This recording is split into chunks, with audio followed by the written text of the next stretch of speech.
Good morning बच्चों। हम लोगों ने यमुना छवि के 3 पद पढ़े हैं।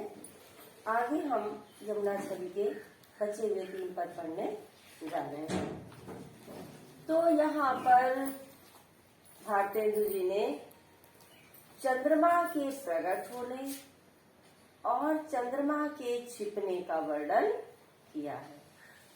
चंद्रमा जब प्रकट होकर के यमुना जी के जल में पड़ता है तब कैसा लगता है और छिपता है तो उन्हें क्या प्रतीत होता है, ये सारा वर्णन इसने किया है। तो बेटा भारतेंदु जी कहते हैं, कबहु होत सतचंद कबहु प्रकटत दुरिभाजत और पवन गवन बस बिंब रूप जल में बहु साजत मन शशि भरी अनुराग जमुन जल लोटत डोले कै तरंग की डोर हिंडोर निकलत करत खिलोले कै बाल गुड़ी नभ में उड़ी सोहत इत उत धावती कै अवगाहत डोलत को ब्रज रमणी जल आवती। दूरी माने छिपकर। पवन गवन बस माने क्या होता है बेटा, हवा के प्रवेश करने के कारण, हवा के चलने के कारण। साजत माने सुशोभित होता है। लोटत माने करवट बदलता है, लेटते हुए बार बार अपनी करवटें बदलना, लोटना। कलोने माने गतिशील होना। बालगुड़ी माने बच्चे की पतंग, बालक की पतंग। अवगाहत माने स्नान करते। तो कबो माने कभी, होत माने होता है, सतचंद्र माने सैकड़ों चंद्रमा। कबहु प्रकटक कभी प्रकट हो जाता है और कभी क्या होता है, दुरिभाजत दूर चला जाता है।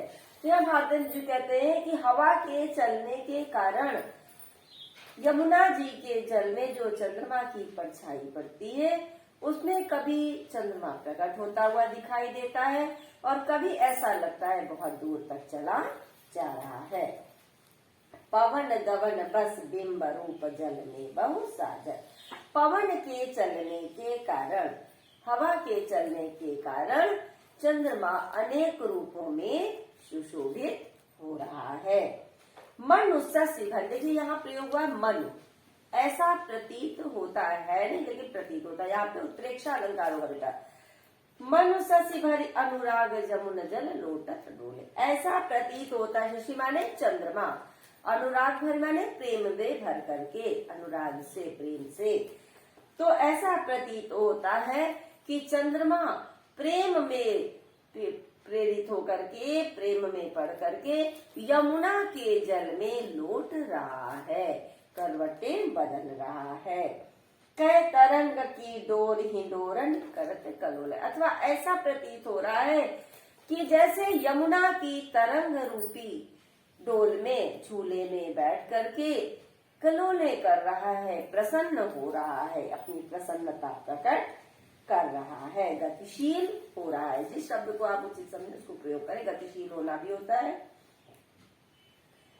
कै बाल गुड़ी नभ में उड़ी सोहत इत उत धावती, अथवा बालगुड़ी माने बच्चे की पतंग, किसी लड़के की पतंग, किसी बालक की पतंग आकाश में उड़ती हुई इधर उधर दौड़ रही है, सुशोभित हो रही है, सुंदर लग रही है।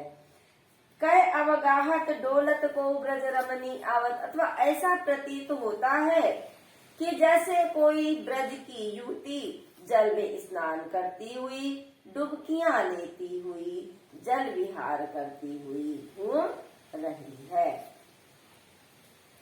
दूसरा है बेटा, देखिए सारे पद्यांश में यहाँ पे ब्रज भाषा ही है। अगर मान लीजिए कहीं पूछ लेता है कौन सा अलंकार है, क्योंकि कोई जरूरी नहीं है कि जितना हम आपको क्वेश्चन कराएंगे उतना ही पूछा जाए। तो यहाँ देखिए उत्प्रेक्षा अलंकार भी है, अनुप्रास अलंकार भी है, संदेह अलंकार, 3 अलंकार है यहाँ पर। और उसके बाद में श्रृंगार रस है, क्योंकि यहाँ पे सुंदरता का वर्णन किया गया है, शब्द शक्ति, लक्षणा है, गुण माधुर्य है, और इन सभी पदों में 6 छंद है। मनु जुग पक्ष प्रत्यक्ष होत मिट जात जमुन जल, कह रहे कि यमुना के जल में जो पूर्णिमा के चंद्रमा का प्रतिबिंब पड़ रहा है उससे देख करके, जब यमुना का जल क्या होता है, पवन से चलता, हवा से चलता है, तो कभी चंद्रमा सामने दिखने लगता है और कभी क्या होता है, छिप जाता है। तो उसको देख करके यमुना के जल में जो चंद्रमा का प्रतिबिंब उसको देख के ऐसा लग रहा है कि जैसे शुक्ल पक्ष और कृष्ण पक्ष दोनों एक साथ मिल गए हैं। इस प्रकार से अनेक प्रकार का संदेह भारतेंदु जी के हृदय में उत्पन्न होता है कि कै तारागण ठगन लुकत प्रगटत ससी अविकल। कै माने अथवा, तारागण माने तारागणों को, ठगन माने ठगने के लिए, लुकत माने छिप जाता है, प्रगट माने प्रकट हो जाता है, शशि माने चंद्रमा और अविकल माने पूर्ण। तो ऐसा प्रतीत होता है कि मानो तारागणों को ठगने के लिए चंद्रमा लुका छिपी का खेल खेल रहा है, क्योंकि कभी वो प्रकट हो जाता है और कभी छिप जाता है। तो कवि को कैसा लग रहा है कि मानो तारागणों को ठगने के लिए, तारा समूहों को ठगने के लिए चंद्रमा लुका छिपी का खेल खेल रहा है। अथवा तितनो ही कै कालिंदी नीर तरंग जितो उपजावत। अथवा यमुना जी का जल, कालिंदी नीर माने यमुना का जल, तरंग माने उसकी जो तरंगे हैं, उसकी जो लहरें हैं, तासो धावत जितो उपजावत, हृदय में अनेक संभावनाएं प्रकट करता है या लहरें प्रकट करती है। यमुना जी का जल, अपने जल में कितनी ही लहरें प्रकट हो जाती हैं। और आगे क्या करे, तितनो ही धरि रूप मिलन हित तासो धावत। और चंद्रमा तितनो ही माने उतने ही, रूपधर माने रूप को धारण करके, मिलन उससे मिलने के लिए, तासो धावत मिलने के लिए दौड़ रहा है। ठीक है, तो क्या कह रहे हैं कि जैस अथवा यमुना जी का जल जितनी लहरें प्रकट करता है, चंद्रमा उतने ही रूप धारण करके उससे मिलने के लिए दौड़ता है। कै बहुत रजत चलत चकई चलत कै फुहार जल उच्चरत। तो क्या कहे, कै बहुत अथवा बहुत प्रकार से, रजत माने चांदी होता बेटा, चकई माने गोल गोल घूमने का चक्र जो जल में भंवर उठती उसको कहते हैं, चलत माने चलती है, अथवा क्या होता है फुहार जल उछल, और जल जो है फुहारों के रूप में उछलता है। तो कह रहे हैं कि जल के भीतर चांदी की अनेक चक्कियां चल रही, अनेक चकई चल रही हैं, अथवा जल की फुहारें उठ रही हैं। आगे क्या कहते हैं, कै निशिपति मल्ल अनेक विधि उठी बैठक कसरत करत। निशिपति माने भी चंद्रमा होता बेटा, कै माने अथवा, मल्ल माने पहलवान, अनेक विधि माने अनेक प्रकार से, उठी बैठक माने उठक बैठक लगाते हुए, कसरत करत माने कसरतें कर रहा है। अथवा चंद्रमा रूपी पहलवान अनेक प्रकार से उठक बैठक लगाते हुए कसरतें कर रहा है। इस प्रकार चंद्रमा का जो श्वेत और प्रकाश पड़ने से यमुना जी के श्याम रूप जल में, नीले जल में अनेक प्रकार से सुंदरता प्रकट हो रही है। तो यहाँ पर क्या बेटा, प्रकृति का चित्रण किया गया है, सुंदर ब्रज भाषा है। यहाँ पे भी उत्प्रेक्षा, रूपक, संदेह और मानवीकरण अलंकार है, क्योंकि चंद्रमा को मानव के रूप में चित्रित किया गया है। रस श्रृंगार है, शब्द शक्ति लक्षणा है, और बेटा गुण माधुर्य है, छंद छप्पय है। और इससे संबंधित एक्सरसाइज भी आपकी बुक में दी गई है। तो सबसे पहला प्रश्न क्या है, कवि का नाम लिखिए और पद्यांश के शीर्षक का नाम लिखिए। तो बेटा प्रस्तुत पद्यांश के कवि का नाम है भारतेंदु हरिश्चंद्र और शीर्षक का नाम है यमुना छग। दूसरा क्वेश्चन है बेटा कि प्रस्तुत पंक्तियों की व्याख्या कीजिए। तो ये पंक्तियां हैं, मनु जुग पच्छ प्रत्यक्ष होत मिटि जात जमुन जल, और कै तारागण ठगन लुकत प्रगटत ससी अविकल। तो क्या कह रहे, यमुना के चंचल जल में, भारतेंदु जी कहते हैं कि यमुना के चंचल जल में पूर्णिमा के चंद्रमा का प्रतिबिंब पड़ रहा है, और इस दृश्य को देखकर हमारे मन में, कवि के मन में अनेक प्रकार की उत्प्रेक्षाएं, अनेक प्रकार का संदेह जन्म लेता है।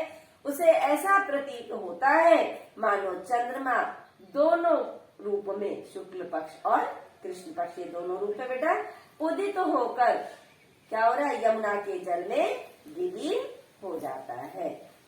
तीसरा क्वेश्चन है बेटा, क्या देखकर प्रतीत होता है मानो यमुना के जल में दोनों पक्ष शुक्ल पक्ष और कृष्ण पक्ष मिल गए हैं। तो बेटा चंद्रमा के यमुना जल में पड़ते हुए प्रतिबिंब को देखकर ऐसा प्रतीत होता है मानो शुक्ल पक्ष और कृष्ण पक्ष दोनों मिल गए हैं। इसके बाद बेटा चौथा क्वेश्चन है आपका, कौन उठ बैठकर अनेक प्रकार से कसरतें कर रहा है। तो इसका उत्तर है बेटा चंद्रमा रूपी पहलवान यमुना के जल में अनेक प्रकार से उठक बैठक लगा करके कसरतें करता हुआ प्रतीत हो रहा है। या चंद्रमा यमुना के जल में, चंद्रमा रूपी पहलवान यमुना के जल में उठ बैठकर अनेक प्रकार से कसरतें कर रहा है। इसके बाद बेटा पांचवा क्वेश्चन है, कौन तरंगे उत्पन्न करता है। तो बेटा इसका उत्तर है यमुना का जल तरंगे उत्पन्न करता है। ये तो रही आपकी एक्सरसाइज। एक पद और है, कूंजत कहूं कलहंस कहूं मज्जत पारावत। कूंजत माने कूकते हैं, कहूं माने कहीं, कलहंस माने राजहंस, कहीं राजहंस कूकते हुए विहार कर रहे हैं। और कहूं मज्जत पारावत, पारावत माने होता है कबूतर, और कहीं कबूतर स्नान कर रहे हैं। तो क्या कहेंगे कि भारतेंदु जी कहते हैं कि यमुना के जल में कहीं राजहंस विहार कर रहे हैं और कहीं कबूतर स्नान कर रहे हैं। कहूं कारंडव उड़त कहूं जल कुक्कुट धावत। कहीं कारंडव पक्षी एक विशेष प्रकार का हंस होता है बेटा, कहीं कारंडव पक्षी उड़ते हुए दिखाई पड़ते हैं और कहीं जल मुर्गा भी जल में दौड़ती हुई दिखाई देती। जल मुर्गा भी एक जल मुर्गी होती है जो पानी में ही रहती है, वो डूब जाती है और फिर ऊपर तैरने लगती है, ज्यादा ऊंचाई तक नहीं उड़ती, इसको जल मुर्गा भी कहते हैं। चक्रवाक कहूं बसत कहूं बक ध्यान लगावत। तो कहीं पे चक्रवाक चकवा चकवी के जोड़े विहार करते हुए दिखाई दे रहे हैं, जल विहार करते हुए दिखाई दे रहे हैं। और कहीं कहीं बगुला जो है मछलियों को पकड़ने के लिए ध्यान लगाए हुए बैठा दिखाई देता है। जब बगुला कैसे बैठता है, एक टांग केवल बैठ जाता है और बहुत शांत बैठता है, जैसे ही सामने से मछली निकलती है इसको पकड़ लेता है। तो क्या कह रहे हैं कि कहीं मछलियां पकड़ने के लिए बगुला एक टांग पर ध्यान लगाए हुए दिखाई देता है। सुक पिक जल कहूं पियत कहूं भ्रमरावली गावत। सुक माने तोता, पिक माने कोयल। तो कहीं तोता और कोयल जल पीते हुए दिखाई देते हैं, कहूं भ्रमरावली गावत, और जल में कमल खिले हुए हैं और कहीं कहीं क्या हुआ, उन कमलों के ऊपर भंवरे जो हैं वो गुंजार करते हुए, गुनगुन करते हुए, गाते हुए से प्रतीत होते हैं। कहूं तट पर नाचत मोर बहुत रोर विविध पक्षी करत। और यमुना के किनारे कहीं कहीं यहाँ वहाँ मोर नृत्य करते हुए दिखाई दे रहे हैं, ठीक है ना। नाचत मोर, मोर नाचते हुए, कहूं तट पर कहीं तट पर। तो कहीं यमुना जी के किनारे जो मोर है वो नाचते हुए दिखाई दे रहे हैं, और बहु रोर विविध पक्षी करत, और अनेक प्रकार के पक्षी यहाँ पर शोर करते हुए दिखाई दे रहे हैं। बहुत प्रकार से पक्षियों के स्वर सुनाई दे रहे हैं। अनेक प्रकार के पक्षी होंगे तो क्या करेंगे, सभी अपने अपने स्वर में बोलते हैं, तो क्या होगा, कलरव सुनाई देता है, पक्षियों का शोर सुनाई देता है। इसके बाद जल पान नान कर सुख भरे तट शोभा सब जियहर। इस प्रकार से भारतेंदु जी कहते हैं जलपान करते हुए अर्थात जल को पीते हुए, यमुना जल में स्नान करते हुए पक्षी सब प्रकार का सुख प्राप्त करते हैं, और इस सुख प्राप्त करते हुए यमुना के तट की शोभा को बढ़ाते हैं। कई भारतेंदु हरिश्चंद्र जी कहते हैं कि उस यमुना जी की शोभा को मन में धारण कर लिया है। भारतेंदु जी ने यमुना की सुंदरता को अपने हृदय में धारण कर लिया है।